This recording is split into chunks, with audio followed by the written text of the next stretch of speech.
bottom left, we have our player in a very close match, winning that game, defeating a GSL champion. His ID is Slayer's Boxer.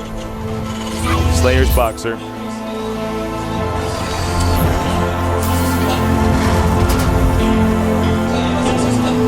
His opponent in the opposite side of the map on this one-on-one map, losing with a Reaper strat. He is NS 호소 짝지. jjakji. jjakji is already playing so safe. I'm like watching things that no one else can see. I know, I noticed that on And your stream. he's already checked out his base for proxies. So there's Boxer, always going to be tricky, always wants to cause the heartbeat of his opponents to go up, so he's hiding his barracks behind his minerals. That's like his place of the day, to hide. Well, it's smart. I mean, you're so close to your ramp, and Yeah, you can just... a lot of people just panic, you know, when they don't see the barracks in the main. They start checking outside of their main instead of checking the outside of the other player's main. If I'm playing Boxer at this level and I scout the barracks not being in the main, I send out another SCV on the map, and I lose mining time looking for that barracks, trying to figure out what you do. Well, I can't wait to. They both went gas, which excites me. If I saw I'm much more excited seeing both of them go gas than I would be seeing anything else. So there's Boxer with the tech lab. That's going to be Reapers. Okay, now watch. jjakji says, okay, there's no barracks here. Now, will he check behind the minerals? I'm talking about the expansion minerals, not those ones that he just went by. What if it was back there? It's like back there. He's like, aha. All right, and it's Slayer's Boxer that's going Reapers this game. Yep. All right. How many Reapers, though, is the question. jjakji getting a factory up immediately.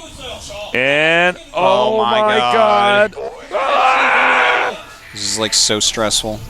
Oh, you're kidding me. jjakji. And the SCV is not going to see the Reaper pop out. No, it's not. In fact, Slayer's Boxer going to start. He's going to attack it with an SCV. jjakji has no idea. In fact, he is around with an extra SCV scouting, man, just like I said. And Boxer simply shows it. Wait a minute. SCV ready. He shows it and shows a command center going up. So now jjakji knows that it's a Reaper expand. There's no mystery in I'm surprised this. he showed the command center. I'm really surprised at that, actually. Well, I don't think he meant to. I think you're right. I don't think that was in his plan. Like, let him see the command. Then he like cancels the command center and makes 3 barracks. I'm like, what is he doing? All right. Well, jjakji right now getting another gas and a starport. He's got a good spread of his Marines to try to find the Reaper. We have additional Reapers coming out now. Reapers kind of, when they move, just look like SCVs that are on fire and running really fast. As they would. They're like, ah! I'm on fire! Stop, drop, and roll. Yeah, man, you don't just run. Okay, No. so there's 2 Reapers now. Oh. You know, this looks like it's something that was learned in the Slayer's house, is that they're probably not going to guard the ramp with Reapers. Perhaps. All right, well, we have Cloak Banshee. We know that Cloak Banshee is good against Reapers. Reaper openings, excuse me. Yeah, and I mean, he did open Reapers, but he got the quick expansion. He's getting combat shields already and 2 reactors on an additional couple barracks. So, you know, he definitely has the potential to defend this pretty well. But actually, jjakji is getting a tech lab on his factory, so there's definitely a possibility here that By the way, he's going to go for just a 1-base timing. If you guys didn't notice, actually, Boxer has 8 wins on dual site, 100%, to be 1 and 4 for jjakji.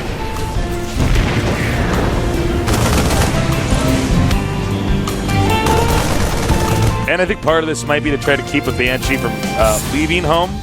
You know what I'm saying? Yeah, could be. Oh, the Banshee's about to leave home tasteless. He's going to run away. It didn't work. The Reaper's not overly effective so far this game. No, nice not really. Nice scan. Yeah. And he sees that he's upgrading Cloak, and he also sees a tech lab on the factory, you know which what is producing. you know what he might have done with the Reapers? He might have wanted to go in the top part just to see if there's any tech there.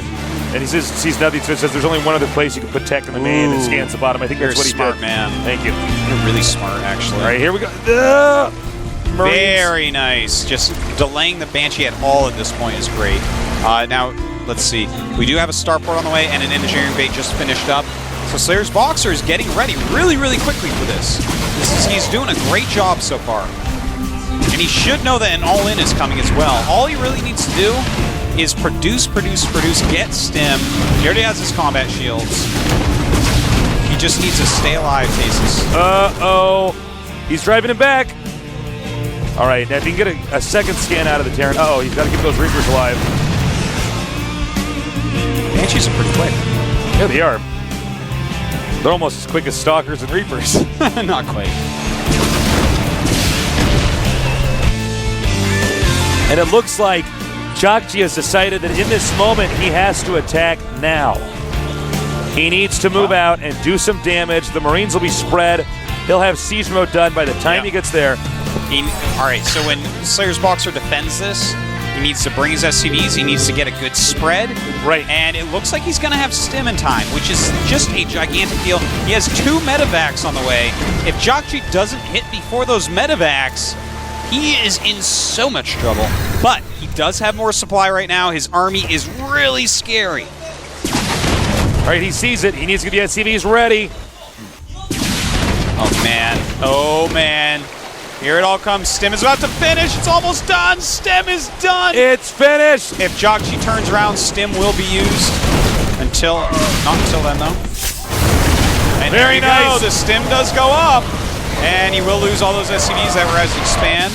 Not the best control there, actually. Slayer's Boxer having a hard time. I thought he was going to kill both the... jjakji killed a bunch of SCVs during this.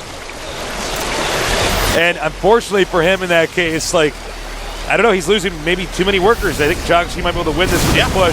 Well, he does have medevacs now. Stay out of range of those siege tanks. Maybe you can do all right. Oh, very nice. Getting that Banshee. Just got to be careful about the siege tank, though. I think jjakji might have done it, Artosis. He may He have, got indeed. too many workers. Well, more and more siege tanks coming, man. As long as he pushes very carefully, that's something that's just so hard to stop. All right, the siege tanks are sieging up over here. And I think this should be GG. He's going to do one drop over here. Yeah. Actually, hold that thought. Let's let the drop finish. I didn't see that. He wants to do a base trade scenario here. Not exactly sure how that'll go because jjakji's already preparing. Looks like jjakji's probably going to go ahead and take this one very easily. It was a well-done build by jjakji. Yeah, it was. It was actually very well done. He assessed the situation quite well. We don't normally see one-base pushes against somebody who fast expands. Well, when you do it, you got to make it work. Yep. I don't know what Slayer's Boxer's doing, Artosis. I mean, it seems to me that, like, Seems it's like pretty he's- clear yeah. what's going on here. I think what he might be planning is coming back and trying to flank this army. Maybe. Because, you know, he does have 2 command centers. Maybe he's trying to think about the bright side of things, but there's no bright side here, Tasis. Yeah, I mean, 40 to 89 supply. Siege tanks and bunkers. Banshees with cloak. well, jjakji played really well. I'm really impressed. Yeah, jjakji. Oh, he's good, man. Good Yeah, execution. he's a good player. All right, the Marines continuing to move out, and we're going to have this drop over here, and he's going to say, whoa, that's a lot of bunkers, and he's going to lose. He's going to take out the siege tanks at least. It's a small victory in his mind. Maybe he's thinking he can go with stem, actually. Huh. Well, I mean, that did better than I thought it would, but that's still GG. All right. Slayer's Boxer doesn't give up Tasis. He has to be in the single-digit supplies, and that supply has to include no attacking units. Well done by jjakji. He really let him have it. It was a very well-calculated strat, especially considering he was down one game. To come back like that was really good. Yeah, he did a great job that game. Pretty safe opening overall. Scouted what he saw, and he said, okay, Cloaked Banshee against a 1 barracks gasless expansion. Normally you can follow that up with Siege Tank Marines and constant Banshee harassment and end up killing the player. You can get the Marines way too out of position with the... And you whittle them down, and you hurt their economy, and eventually you're just like, well, I have Marines and you have Marines, and I also have Siege Tanks and Banshees. Yeah. So what are you going to do You about it? can abuse the cloak. It's hard for them to target down the Banshee. You know, it's a good unit mules, conversation. They can't get as many. Combination. Sorry. Go ahead. No, it's all good. That's 1-1, man. One of these players is going to Code A. Jjakji or Boxer. You know, it's like a sad thing because as far as like watching a top level player play, I want to watch jjakji. Okay? He actually is going to have not as cute builds, not as cool play, but overall his play is going to be better. But Slayer's Boxer, on the other hand, it's more creative. He's so creative. Yeah. It's so cool to watch him because he's always kind of an underdog, and he always comes out with such amazing games. Always his games are fun to watch. It's true. I have no clue who's going to move on now. If I had to at the start of this, like I said, I would have said, jjakji because he's a champion. But, of course, then again, the pattern in most of our tournaments is those guys get knocked out in the Code A. So we will see. Slayer's Boxer definitely played well in both games. And he's more than capable of, doing it again here. jjakji seems to have really pulled himself together after that game number 1. I think we'll probably see jjakji go for a middle-of-the-road strat. I have no idea what Slayer's Boxer will do. Yeah, that's basically it. You got it, Tasteless. I wouldn't mind to see jjakji open up with Cloaked Banshee again. Cloaked Banshee that could be just good. Overall is kind of safe against Slayer's Boxer. It's just kind of a good opening because, of course, if he goes for that quick expansion, you're going to be kind of okay. There's going to be some things it's not so good against. Maybe Slayer's Boxer should just do a Thor Rush. Maybe he should just get it over with Slayer's Boxer. Make a Thor Rush. Let's see it. He could. Let's see a Cloaked Banshee beat a Thor Rush. Probably not going to happen, but he could do it. People still do that sometimes. And it looks like we're almost time to see what they're going to do as we get closer and closer to the final game of today's GSL Code S match. Who will move on? Slayer's Boxer or jjakji? A legend or a champion? I don't know. I just don't know. Possible to say. And what a great map to end this on, Antigua Shipyard. This means we have all sorts of play styles that can be used. Don't forget how important the center of the map is. jjakji probably good at a very endurance-based, position-based game, but we'll see. You never know what to expect from these two. They have had some very unpredictable builds. These are two of the most studied players in esports, which means they got to mix it up when they face off against each other. For our final game today. What, did I say that in a funny way? Yeah. They face against each other. All right, Slayer's Boxer up against jjakji here in the GSL Code S.